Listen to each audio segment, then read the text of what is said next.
and also it should be interesting also, and it should have the facility where I can ask questions. It should have pinpointed answer to the queries, and then it should tell me how I can master it and how I can master my life also. So, because I'm a human being, I require knowledge. And then one text is Srimad Bhagavad Gita. So, what are we going to do? We are going to study the Srimad Bhagavad Gita. That gives us complete knowledge. What type of knowledge? How it helps us is to reach our ultimate supreme goal, that is Parama Purushartha.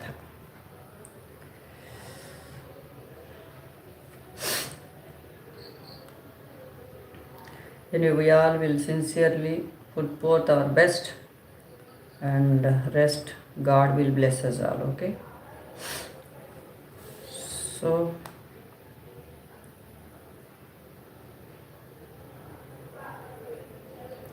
yeah, we also saw that Shreyas and Preyas. What is Preyas? Temporary solution is Shreyas. Permanent solution which gives is Preyas. So we should always go for Shreyas, not the Preyas. Preyas gives us pleasure, instant pleasure, but it won't give the permanent solution. So now today we are supposed to go through Vedas, regarding Veda. So Vedas, there are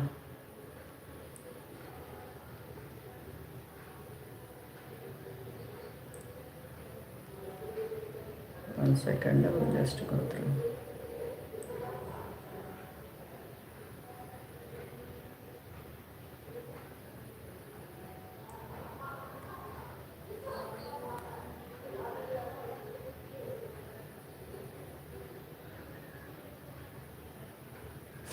Vedas have got 3 kandas, no?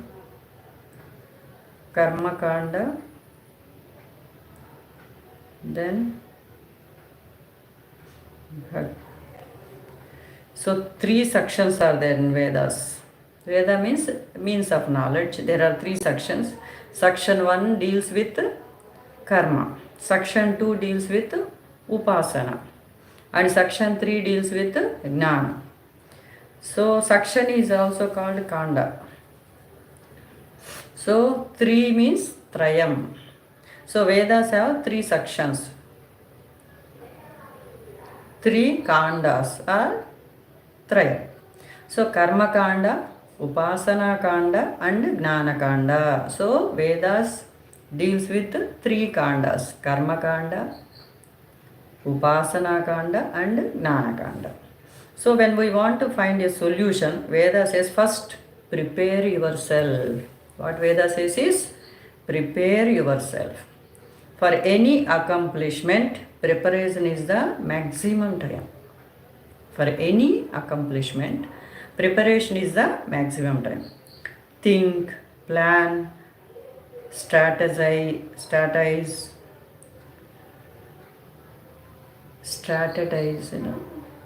we prepare, think, plan, then plan out the work. That makes maximum time. That takes, maximum time. So one who does not prepare and plan, therefore it will be a failure. So we need to plan and prepare. So confusions arise, Therefore preparation is a must. In these 3 kandas, 2 of them are preparatory in nature. We told 3 kandas are there. In the 2 kandas are preparatory in nature.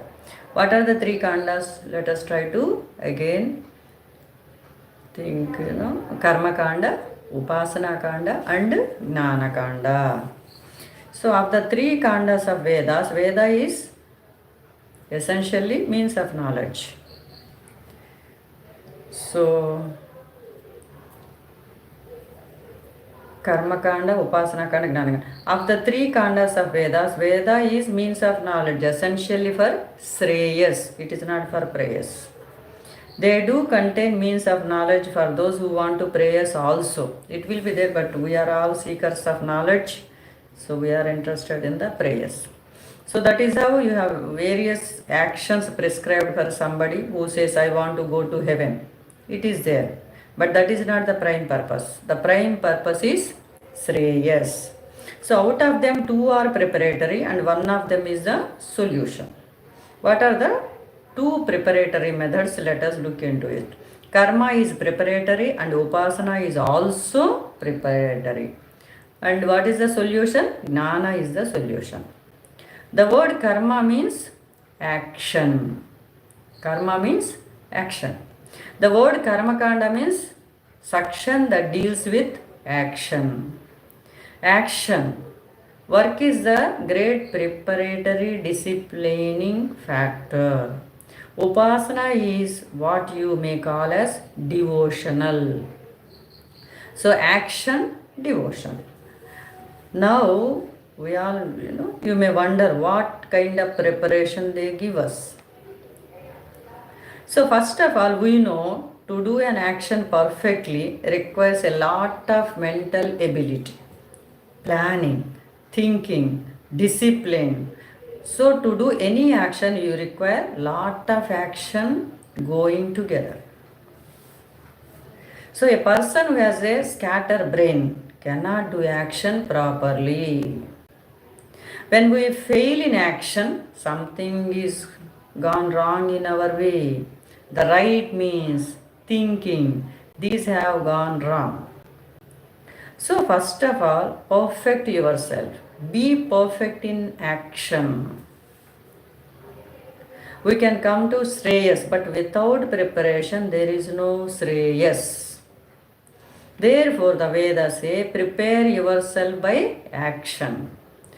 So let us say one action we took up today, and morning, we reach, there. Then how many things we have to work rightly? Planning, go, come, and ensure that you reach few minutes before, and ensure that you sit quietly, open your books, etc. So to do one action rightly, there are so much of preparation that goes in background. Therefore, action disciplines the mind. We should remember this. Action disciplines the mind. And in action, we are telling an important point now. In action, suppose we are able to bring in the element of devotional action, devoted action. What we mean by devoted action? The action we are doing, but we are not doing it for selfish purpose, but we are doing it for a greater cause. Usually we do action for a selfish purpose, selfish gain. So I do for what I want.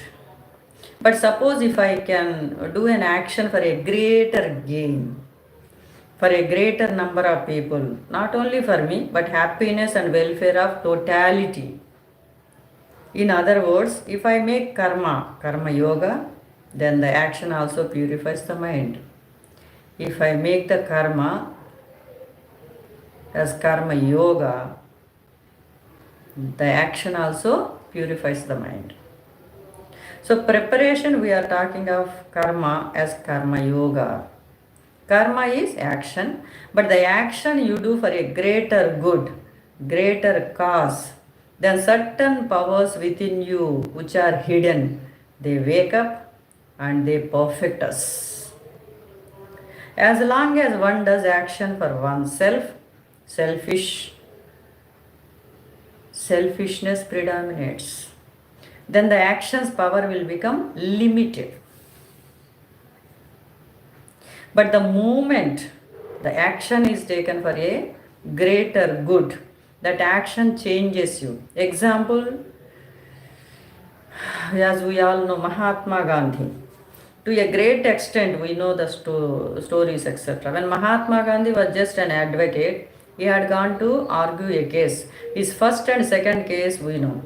In his history, he writes how he was so frightened. He could not even stand up and face the judge and present his arguments.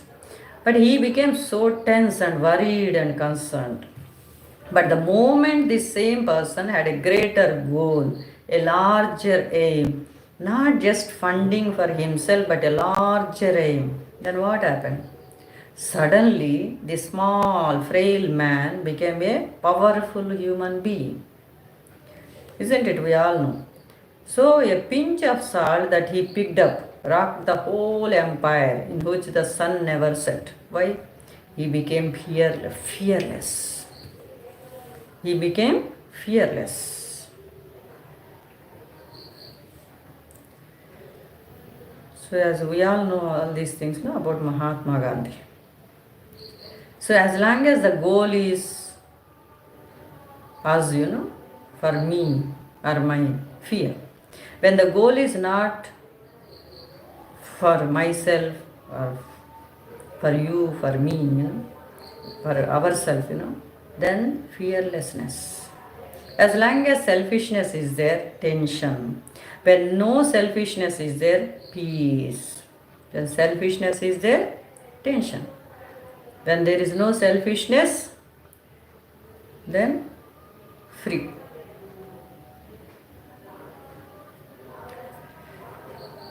So, as long as selfishness is there, limitation in your expression of capacity, the goal becomes larger, your expression, your performance, your abilities, they start multiplying. That is why the karma, which is usually selfish action, when it becomes karma yoga, it transforms you. You become a better individual, a nobler human being, and thus the action is a preparation. Three khandas we said, karma, upasana and jnana. Two of them are preparatory. Now we saw what preparation karma gives. In one word, if we want to put nobility or purity of mind, what karma gives. And and nobility, purity of mind in Sanskrit, what we call mind and intellect, buddhi or chitta. Purity is suddhi. Therefore, karma gives what? Chitta suddhi.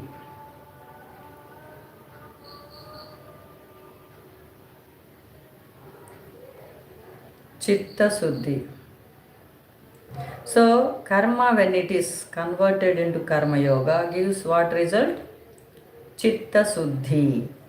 In other words, what you are bringing is that you are bringing a devotion aspect to action. Devotion to a larger cause. Usually, karma yoga is done in this way. O Lord, you have given the capacity to me. Nothing belongs to me. Every ability that I have is gifted by you. With these abilities, I serve you. And what is serving the Lord? The entire world is your expression. And therefore, I serve you. When I say I serve the Lord, what I mean is that looking the world as the Lord, I serve. Looking at the world as the expression of the Lord, I serve the Lord. With what attitude? O Lord, everything is yours. Whatever talent you have given is yours. The wealth that you have given is yours. The positions that you have given me is yours. You have given it to me. I am trustee of these things. Nothing actually belongs to me. I have not worked for them. In fact, even if I worked, how would I work? But for you are presenting me as a very life, the consciousness. Everything therefore belongs to you. I surrender unto you. Make me as an instrument in your hands. Let me serve you. Let me love you. In this way, what happens? The devotion element you are bringing to action, and this purifies. We will again go through this chitta suddhi. So, in other words, what you are bringing is that you are bringing a devotion aspect to action. Devotion to a larger cause. Usually, karma yoga is done in this way. O Lord, you have given me the capacity. Nothing belongs to me. Every ability that I have is gifted by you. With these abilities, I serve you. And what is serving the Lord? The entire world is your expression. And therefore, I serve you. When I say I serve the Lord, what I mean is that looking the world as the Lord, I serve. Looking at the world as the expression of the Lord, I serve the Lord. With what attitude? O Lord, everything is yours. Whatever talent you have given is yours. The wealth that you have given is yours. The positions that you have given me is yours. You have given it to me. I am trustee of these things. Nothing actually belongs to me. I have not worked for them. In fact, even if I worked, how would I work? But how would I work but for you presenting me as a very life, the consciousness. So everything therefore belongs to you. I surrender unto you.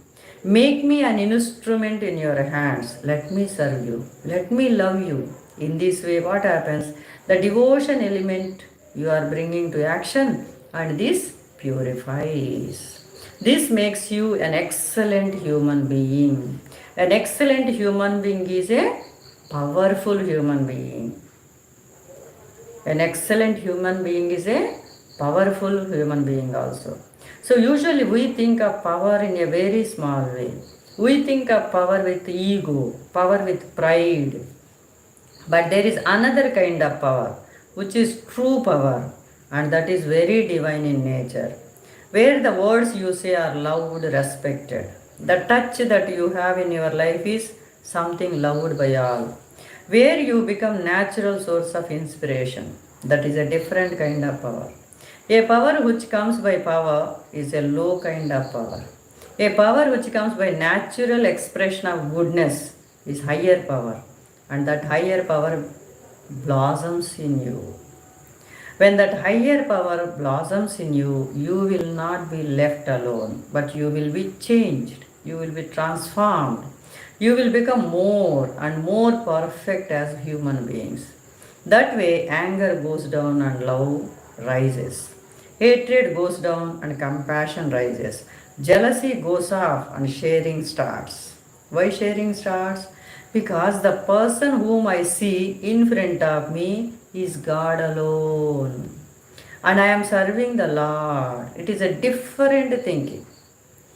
The wife whom I am taking care, the husband for whom I am cooking is God.